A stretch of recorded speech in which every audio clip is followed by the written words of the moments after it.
Приветствуем вас на канале Раиса Горяченко «Дача, сад, огород, цветы». Желаем всем вам, уважаемые зрители, уважаемые подписчики, крепкого вам здоровья, здравомыслия, мира и добра. И, как всегда, мы из своего сердца посылаем вам свет божественной любви.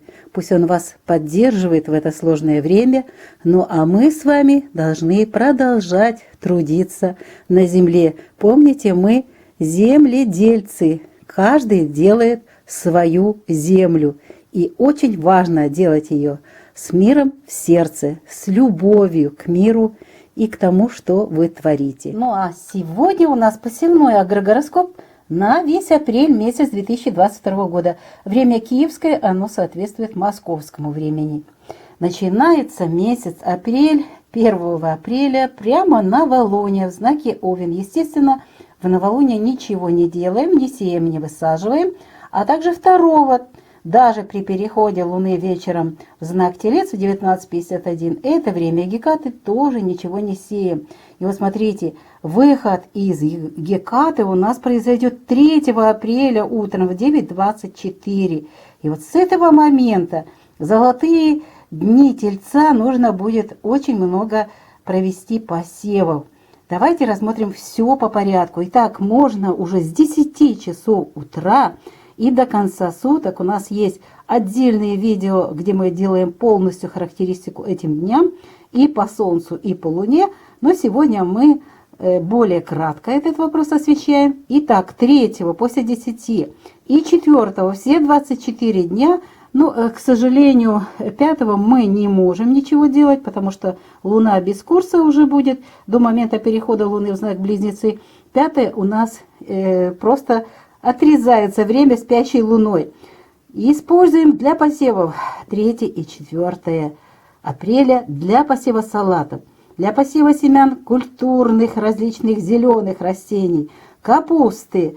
Сеем лук на репку, а на юге можно высаживать маленькие вот эти лучки тоже на репку. Можно высаживать чеснок, также яровой, там где уже погода будет хорошая. Сеем семена редиса, редьки, дайкона, а также на рассаду, это больше актуально для северян.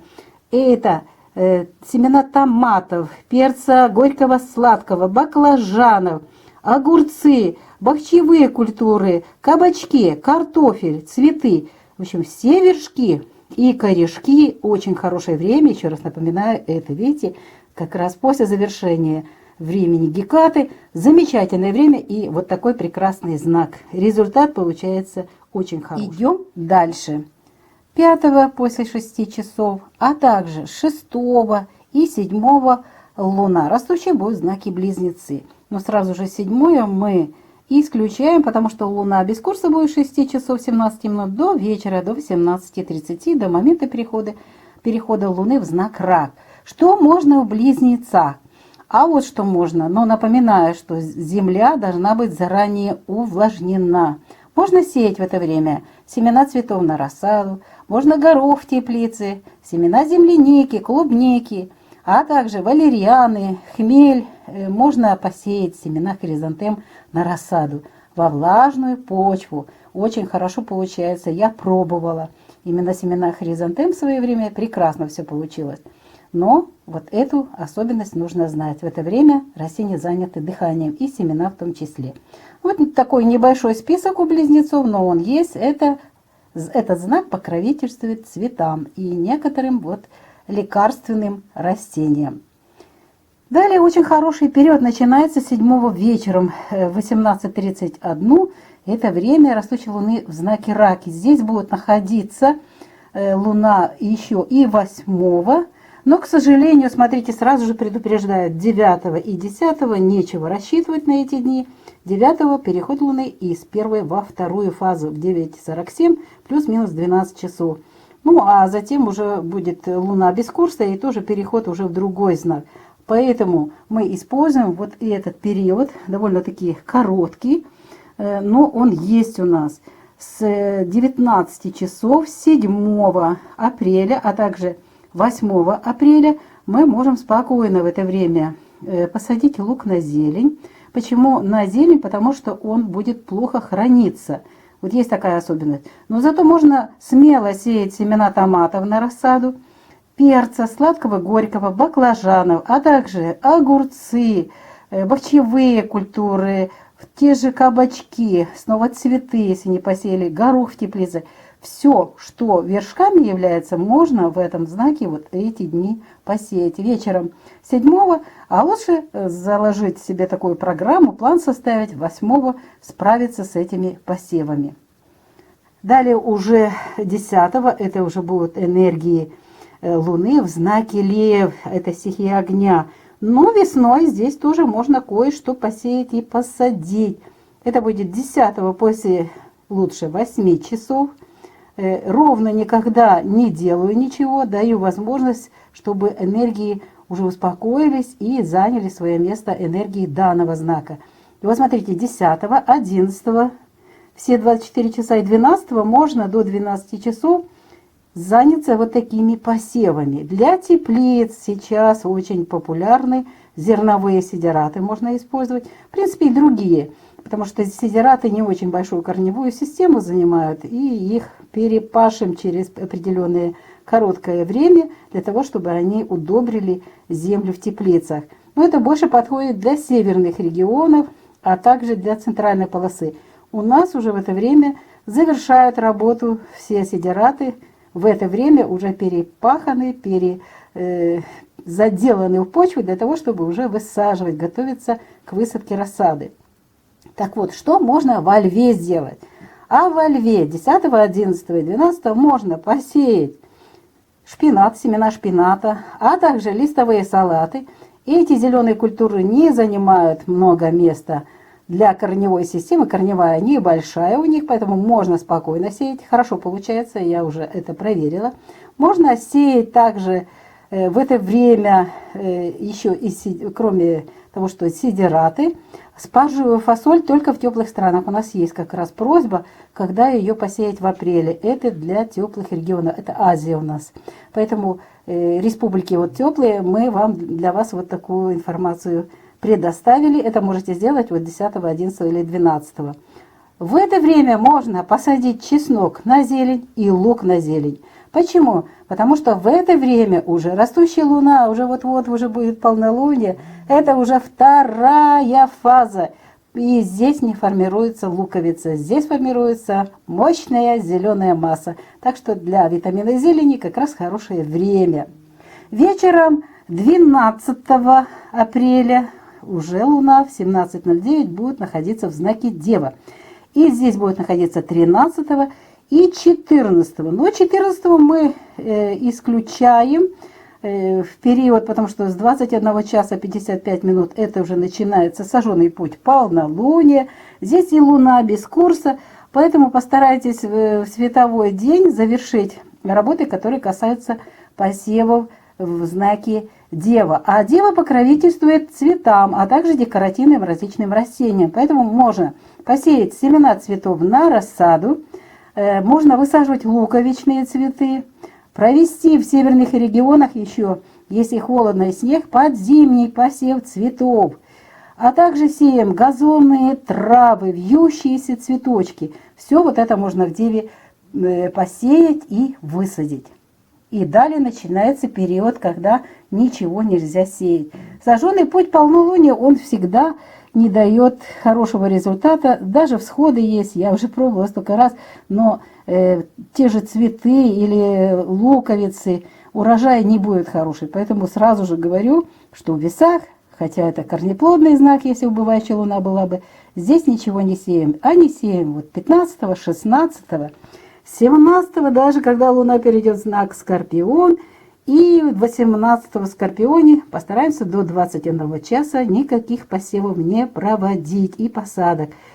Скорпион 18 вечером после 21 часа можно будет до 0 часов, есть такой короткий период, сеять семена капусты, огурцов, различных зеленых культур, бахчевых. Короткий период, но очень хороший период, мы с вами уже рассматривали отдельно по этим культурам. У нас есть отдельный агрогороскоп. Напоминаю, что вот этот период, кусочек, можно эти 4 часа использовать для удачных посевов и для удачной закладки хорошего фундамента урожая вот этих культур. Следующий важный период – это нахождение убывающей уже Луны в знаке Стрелец 19-го. После 6 часов лучше начинать работы. И 20-го. Но 20-го нужно закончить световое время, потому что начинается Луна без курса с 23:58 и завершится спящее состояние Луны аж 21-го утром в 6:52.